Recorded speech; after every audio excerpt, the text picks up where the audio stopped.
ఈరోజు ఆ ఎవిడెన్సెస్ని కూడా మీ ద్వారా అందజేయడం జరిగింది గౌరవ మంత్రి వర్యులకి. అయితే ఇక్కడ 2 పాయింట్స్ అధ్యక్ష, నేను 2-3 విషయాలని కంప్లీట్ చేస్తాను అధ్యక్ష. ఒకటి, రిజిగ్నేషన్స్ వైస్ ఛాన్సలర్స్ చేసినప్పుడు అపాయింట్ చేసింది ఛాన్సలర్ గవర్నర్ గారు అని చెప్పారు. మరి ఈ రిజిగ్నేషన్స్లో సరే కొంతమంది తీసుకుందాం, అందరూ కూడా అంత ధైర్యం చేయలేకపోవచ్చు. కొంతమంది state council higher education chairman మరియు గవర్నమెంట్ ఇచ్చినటువంటి ఓరల్ ఇన్స్ట్రక్షన్స్ ద్వారా నేను రాజీనామా చేయాల్సి వస్తుందని చెప్పి మెన్షన్ చేసి వారందరూ కూడా రాజీనామా చేయడం జరిగింది. ఇది పర్టికులర్గా ఒక 5 మంది అనుకుందాం, మిగతా వాళ్ళు భయపడే లేకపోతే సంథింగ్ చేయలేదు అనుకుందాం.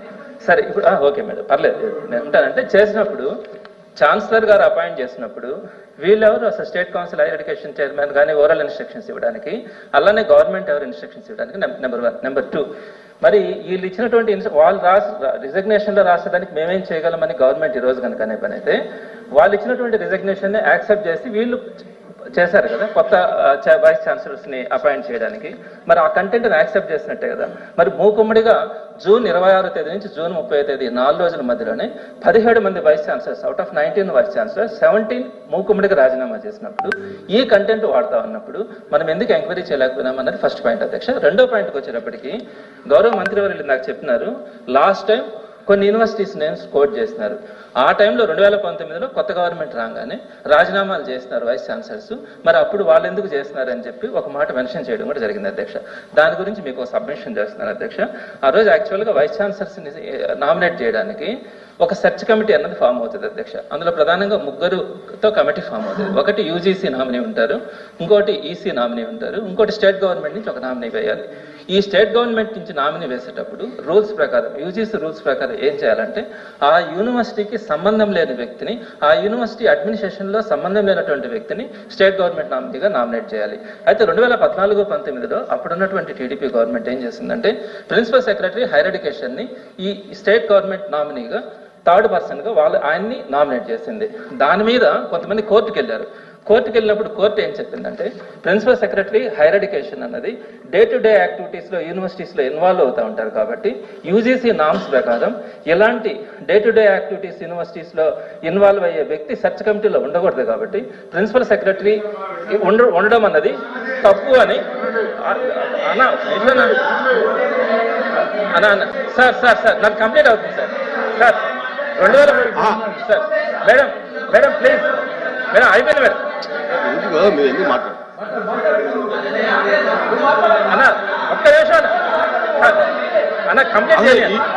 2019 జూలై 15న 2019 జూలై 15న కోర్టు ఆర్డర్స్ ఇచ్చింది అధ్యక్ష.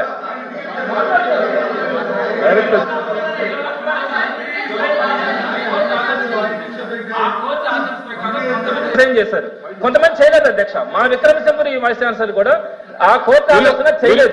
ఒక విషయం చంద్రశేఖర్ గారు, మీరు ఉండండి, మినిస్టర్ గారికి ఎవిడెన్స్ ఇచ్చారు, దాని మీద ప్రభుత్వం ఏం చర్య తీసుకుంటుందో మాట్లాడతారు. ఇది ఇప్పుడు సబ్జెక్ట్ కాదు, క్లోజ్ చేయండి. సో అధ్యక్ష చెప్తురు కానీ కూర్చోండి, మీరు కూర్చోండి ఇంకా ఇదేం డిస్కషన్ లేదు ఇక్కడ. ఒక విషయం, ఇప్పుడు ఈ రోజు ఎజెండాలో కానీ ఈ సబ్జెక్ట్ కానీ లేదు. మీరు మొన్న జరిగిన దానికి కంటిన్యూషన్ గా ఎల్ఓపి గారు కంప్లైంట్ ఇస్తున్నాం లేదా ఎవిడెన్స్ ఇస్తున్నామని చెప్పారు, ప్రభుత్వానికి పంపించాం. ప్రభుత్వం చూసిన తర్వాత వాళ్ళ యొక్క ప్రభుత్వ స్పందన చెప్తారు. ఇంకక్కడితో ఈ సబ్జెక్ట్ క్లోజ్ చేయండి. కూర్చోండి డిస్కషన్కి వెళ్దాం, బడ్జెట్ డిస్కషన్కి వెళ్దాం. చిన్న పాయింట్, లాస్ట్ పాయింట్ అధ్యక్ష. అధ్యక్ష అంటే వైకాపా ప్రభుత్వాన్ని ఓడించిన వాళ్ళపైన ఇంత శ్రద్ధ పెడతారని ఎప్పుడు ఉంచలేదు అధ్యక్ష. బట్ ఒక చిన్న కోట్ చేస్తాను. అంటే ఎలాంటి వాళ్ళని నియమించారంటే ఒక ఆయన రాస్తాడు, oral instructions communicated to the vice chancellors of the university, not universities. అంటే ఇంగ్లీష్ రాని వాళ్ళని వైస్ ఛాన్సలర్ గా నియమించారు అధ్యక్ష. అలా ఉంది పరిస్థితి మనది. అందుకే విశ్వవిద్యాలయం జస్ట్ సమదృష్టికి తీసుకొస్తున్నా ఎలాంటి వాళ్ళని నియమించారు అనేది ఎడ్యుకేషన్. అందుకే అధ్యక్ష రెడీ ప్రివిలేజ్ కమిటీకి వేయండి అధ్యక్ష, ప్రివిలేజ్ కమిటీకి ఇవ్వండి. వీల్ టేక్ ప్రివిలేజ్ కమిటీకి వేయండి. మీరు ఒప్పుకుంటారా బొత్స గారు? ప్రివిలేజ్ కమిటీకి వేద్దాం సార్, ప్రివిలేజ్ కమిటీకి వేయండి. లెట్ ప్రివిలేజ్ కమిటీకి మీ direction, I do it, no problem. Privilege కమిటీకి వేయమని ఇందాక మధ్యలో నన్ను కూర్చున్నాను, మంత్రి గారు మాట్లాడుతున్నాను. ఫైనల్ గా మా సబ్మిషన్ ఏంటంటే మీకు మంత్రి గారు నీ మాటలు చెప్తున్నాను. నిజంగా ఆయన చిత్తశుద్ధి ఉంటే, ఆయన అంతటా ఆయనకి సెల్ఫ్ కాన్ఫిడెన్స్ ఉంటే, మేము తప్పు చేయలేదు అనుకుంటే, మా ప్రభుత్వంలో ఉన్న అధికారులు ఎవరు వాళ్ళు బెదిరించలేదు అనుకుంటే ఎంక్వైరీ చేయమనండి, మాకు అభ్యంతరం లేదు. అంతేగాని మీరు వచ్చి ఇవన్నీ చెప్పి ఇవన్నీ కథలు చెప్పి తప్పించుకోవడం చేయొద్దు. నిజంగా జరిగింది. కూర్చోండి ఎల్ఐబి గారు, కూర్చోండి చాలు.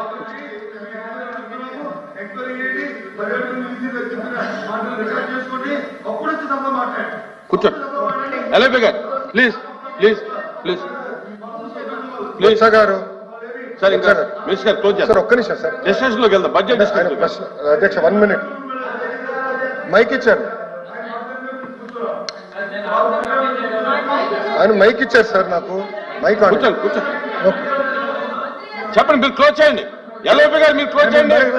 ఎల్ఐబి గారు క్లోజ్ చేయండి. కాబట్టి వాళ్ళందరూ కూడా విజ్ఞానవంతులు, చదువుకున్న వారు. గవర్నర్ గారే ఆయన నామినేట్ చేశారు. అప్పుడు గవర్నర్ గారు నామినేట్ చేశారు, ఇప్పుడు గవర్నర్ గారు నామినేట్ చేశారు, ఇంతకుముందు కూడా గవర్నర్ గారు నామినేట్ చేశారు. ఇందులో ఎవరికి ఏ బాధాభిప్రాయం లేదు. కాబట్టి విద్యావస్తులను గౌరవాన్ని కాపాడుకోవాలంటే, జరిగిన తప్పుని సర్దించుకోవాలంటే, మేము చెప్పింది కానీ వాళ్ళు చెప్పింది కానీ ఏది వాస్తవం అవాస్తవం తెలియాలంటే, సభ్య సమాధానం తెలియాలంటే ఎంక్వైరీ పోస్ట్ చేయండి. మీరే చెప్పారు ఛాలెంజ్ చేయండి. ఆ ఛాలెంజ్ కి ఎంక్వైరీ కట్టుబడి ఎంక్వైరీ పోస్ట్ చేయండి, తెలుస్తాయి. కూర్చోండి మళ్ళీ మాట్లాడతారా? ఎందుకు సార్ క్లోజ్ చేద్దాం? నా పేరు ప్రస్తావించారు, నేను వాడాలి కదా సార్. సార్ ఒక్క నిమిషం, నేను ఆ రోజు ఏం చెప్పాను? బెదిరించారు పదం వాడారా లేదా మీ సభ్యులు? సూటిగా ప్రశ్నిస్తా, నాకు ముందు సమాధానం చెప్పానండి. Then I will respond. చెప్పండి, బెదిరించి రాజీనామా చేయించారు అని ఉంది, అవునా కాదా చెప్పమనండి సార్. రికార్డులో ఉంది అధ్యక్ష, చెప్పమనండి. కూర్చోండి చూద్దాం. రికార్డులో ఉంది, మీరు అధ్యక్ష పరిశీలిద్దాం. ఒక్క నిమిషం అధ్యక్ష. గౌరవ లీడర్ ఆఫ్ అపోజిషన్, ఒక్క నిమిషం అండి, ఒక్క నిమిషం సార్. లెటర్లు ఎక్కడుంది సార్? బొత్స గారు మీకు ఇంగ్లీష్ ఫాలో అవుతారు కదా, మీరు ఇంగ్లీష్ ఫాలో అవుతారు కదా సార్. లెటర్లో ఎక్కడుంది సార్? థ్రెటెండ్ అనే పదం ఎక్కడుంది సార్? థ్రెటెండ్ అనే పదం ఉందా లెటర్లో ఉందా? దేనిపైన ఎంక్వైరీ చేయాలి సార్? థ్రెటెండ్ అనే పదం లేదు. రాజారెడ్డి గారి చెల్లి కోడలు పిలవాలా మేము? ప్లీజ్ అడుగుతున్నా, ఇట్ ఈస్ అ ఫ్యాక్ట్ కాదా? రాజారెడ్డి గారి చెల్లి కోడలో వీసీ అవ్వలేదు, ఫ్యాక్ట్ కాదా? అర్హత లేకుండా వేశారు, అవునా కాదా? అవునా అధ్యక్ష? ఒక్క నిమిషం అధ్యక్ష. థ్రెటెండ్ అనే పదం ఎక్కడుంది లెటర్లో? I'm challenging leader of opposition again. Threatened అనే పదం లెటర్లో లేకుండా అధ్యక్ష ఒక్క నిమిషం అధ్యక్ష. నేను గౌరవ ఎల్ఓపి గారు హౌస్ లోకి వచ్చే ముందరనే పొద్దున మేము ప్రివిలేజ్ మోషన్ మూవ్ చేశాం. అశోక్ బాబు గారి నాయకత్వంలో ప్రివిలేజ్ మోషన్ అనేది మేము మూవ్ చేశాం. అక్కడ చాలా స్పష్టంగా ఆధారాలు మేమే ఇచ్చాం. ఇన్ఫాక్ట్ ఆయన ఇచ్చే ముందర మేము ఇచ్చాం. అది మా ప్రభుత్వానికి ఉన్న చిత్తశుద్ధి అధ్యక్ష. అందుకే అధ్యక్ష ప్రివిలేజ్ చేయండి, ఇఫ్ అరే థ్రెటెండ్ అనే పదం ఉందా సార్? బొత్స గారు థ్రెటెండ్ అనే పదం ఉందా దీంట్లో? మెంబర్స్ అడుగుతున్నా సార్. అధ్యక్ష చూడండి, ఏమంటే నుంచోమంటాడు బొత్స గారు. ఇట్ట నుంచోండి. అక్కడ ఎవరికి ఎనర్జీ లేదు నుంచునేదానికి, ఆయన ఇటు నుంచోమంటాడు. ఏంటి అధ్యక్ష? గతంలో ఇట్లానే అసెంబ్లీలో కూడా మాజీ ముఖ్యమంత్రి గారు ఇట్లానే వారు, ఈయనేమో ఇట్లా అంటాడు. ఏంటి సార్ ఇది? నేను నుంచోమని చెప్పలేదు బొత్స గారు, నేను ఎవరు నుంచోమని చెప్పలేదు, మీరు నుంచోమని చెప్పారు. నేను ఎవరు నుంచోమని చెప్పలేదు బొత్స గారు. థ్రెటెండ్ అనే పదం ఎక్కడ ఉంది? I'm challenging. థ్రెటెండ్ అనే పదం ఎక్కడుంది? ప్లీజ్ కూర్చోండి. బెదిరించమన్నారే, దాని వర్షన్ ఇంగ్లీష్ లో థ్రెటెండ్. వాకౌట్ చేయాలంటే కల్పకుండా మీరు చేసుకోవచ్చు.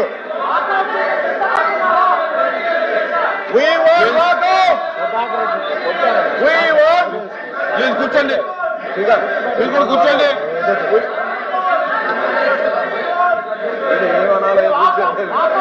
అధ్యక్ష మేము ప్రివిలేజ్ చేస్తామని చెప్పాము, ఎందుకు భయపడుతున్నారు? థ్రెటెండ్ అనే పదం ఎక్కడుంది? కూర్చోండి. థ్రెటెండ్ అనే పదం ఎక్కడ ఉంది? I'm challenging member. థ్రెటెండ్ అనే పదం ఎక్కడుంది? బెదిరించామనే ఇంగ్లీష్ లో థ్రెటెండ్ అంటారు దాన్ని. పాపం మీరు నియమించిన వీసీకి ఇంగ్లీష్ కూడా రాదు భయ్యా. గ్రామటికల్ మిస్టేక్స్ ఎన్ని ఉన్నాయో.